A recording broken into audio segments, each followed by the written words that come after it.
Hey, well, good morning, my people.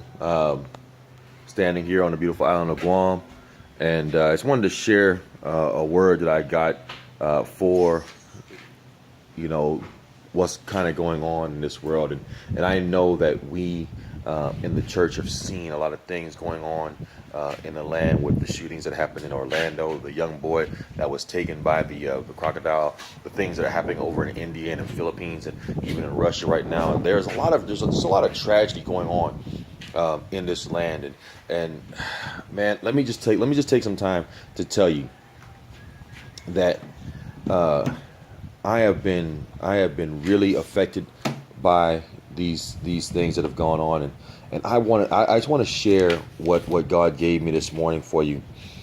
In the book of Nehemiah, the ninth chapter, starting with the 16th verse, it says, "But they and our fathers acted proudly, hardened their necks, and did not heed your commandments. They refused to obey, and they were not mindful of your wonders that you did among them, but they hardened their necks. And in their rebellion, they appointed a leader to return to their bondage. But you are God, ready to pardon, gracious and merciful, slow to anger, abundant in kindness, and did not forsake them, even when they made a molded calf for themselves and said, 'This is your God,' little g, that brought you up out of Egypt, and worked great provocations. Yet in your manifold mercies you did not forsake them in the wilderness. The pillar of the cloud did not depart from them by day to lead them on the road, nor the pillar of fire by night to show them light and the way they should go.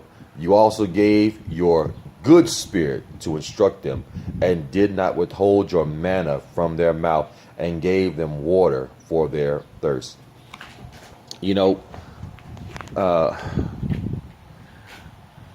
I've been thinking about all the things that people have been saying about Orlando and about some of the other things going on, and really, it's made an impact on me to the point where I just wanted to share this with you. And I watched some news conferences of some of the folks in Orlando, and explaining how their lives have been changed, and explaining what they kind of endured and what they were going through. I watched the news as the mother and father begged for people to help search and find their baby that was lost because of this crocodile. And I've watched how people in other lands have been, have been suffering, and have been enduring much pain. And it hurts me to no end. And now I'm gonna tell you right now, I'm not a proponent, and I'm not in agreement with a lot of things that are going on in this world. Matter of fact, I'm not in agreement at any time with anybody telling me that God is a liar, and God lied about them, and God's lied to them. I don't believe in that, because God said He's not a liar, He's not a man He should lie, and I believe that wholeheartedly. I'm not a believer that we should just only seek God's face when we are hurt, and use and abuse Him. But when everything is going well in our life, we should just dismiss Him like He is nothing to us. Here's the thing: even when we mistreat God, He never mistreats us. He doesn't use His authority to belittle us or to punish us. He uses His authority to save us, to keep us from hurt, harm, and danger. He uses authority to give us our own freedom of choice, and it's that choice that gets us in trouble. Now, I'm not saying anything about anybody who has died in these past years, in these past few weeks, because we're all hurting right now. That didn't affect just Florida. That affected out here on Guam. Those weren't just random lives that were taken. Those were children that belonged to God that were taken. Now, I can tell you right now that some of you are hurting because of what people have said in the church. I know that for a fact. I can tell you that. I can say that realistically, because I know you're hurting because of people in the church. I want to take this time to tell you from the bottom of my heart that I apologize. You know, we in the church, we have forgotten that right where you are is where we used to be. We were in the place where no one thought that we were worth anything. That they thought we were worthless. We were in that place also. But God said you are worth it. He said you are worth dying for. You are worth the pain. You are worth the tears. You are worth the suffering. You are worth it. And he wants you to know that. That's why he gave us this book of Nehemiah. You know, the children of Israel had rebelled against God. Had rebelled against God to the point where God sent the Babylonians to overtake their land. They had rebelled against God to the point to where their own builders couldn't rebuild the wall in Jerusalem, but this cupbearer Nehemiah was able to rebuild the wall. And in rebuilding the wall, the children of Israel began to confess their sin before God. Look,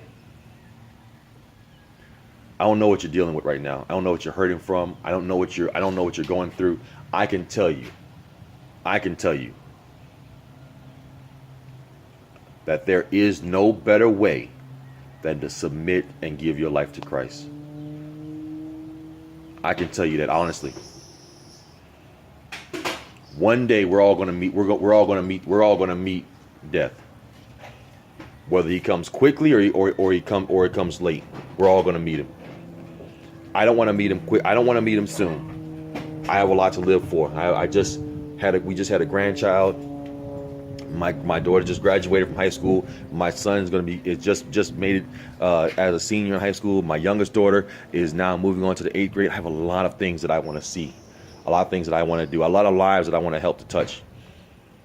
So I don't want to meet death just yet. But when I meet death, and he takes me to see my God, my Father, and Jesus, his Son, I want them to say, you know what?